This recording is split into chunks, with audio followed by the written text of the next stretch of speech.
असही एगो प्रभुनाथ बाबा के चाचा का लड़का रहले गोभनाथ बाबा। गोभनाथ अरे भाई कैसन का नाम उनका प्यार हो गइल मैट्रिक में। जन्नी मैट्रिक में बाबा रवा के गोला तेरवा मत खेसे अब दो बोला। हां भाई मैट्रिक अब गोभनाथ भाई के प्यार हो गइल मैट्रिक में। ओबरा उनका 18 साल उम्र है। कहले कि पापा हमरा के उसल लोभ हो गइल बा बियाह करा। चुप बेवकूफ। ब्राह्मण खानदान में जन्म ले बड़ा। अपने पैरों पर जब तक खड़ा नहीं होगा शादी नहीं होगा। नहीं इंटर कइले बीए कइले एमए कइले ओमे कइले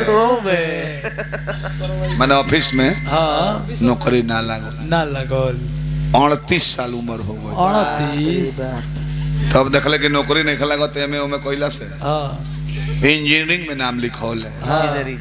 बीआईटी कइले 42 साल उम्र हो गई। आ तले अचके में नौकरी लाग जाता।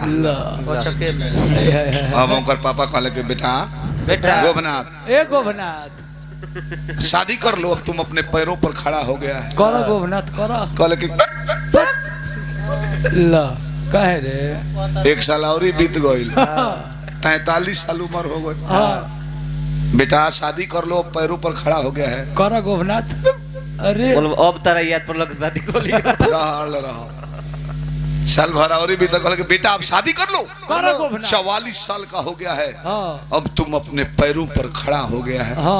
चुप रहो हमने अपने पैर पर खड़ा हो गए बने आई महाराज जी वा खड़ा हो तो हमने भी उमर तो ले गइले हेंगा सोचते मैं पैर पर खड़ा करे में अब कौन फायदा बियाह कइले कौन फायदा जब भाई महाराज जी खड़े नहीं कनो तो तारा खाते बियाह करे तू बजा लेबो सूती मत इशारा से लोग ना हंसे तो दूर माइक के आवाज सुनत है का जाने कि हम कौन बात कहनी है। हां का जाने इशारा से हंसा होता नहीं तब का ये नचनिया ही हो ये दिल्ली प्रोग्राम रहे। हां ट्रेन में रिजर्वेशन रहे ऊपर चढ़ के सुत गइल।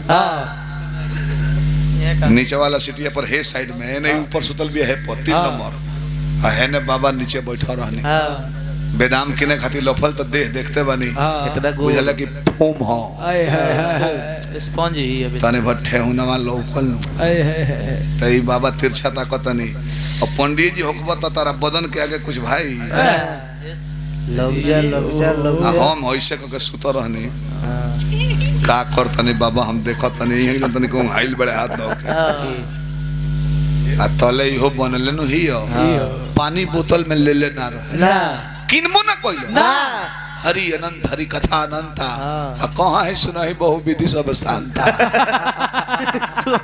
प्रभु के महिमा अपरंपार का जाने कहाँ से हम देखने ना भैया एक चिरुआ पानी ब्राह्मण देवता के मुंह में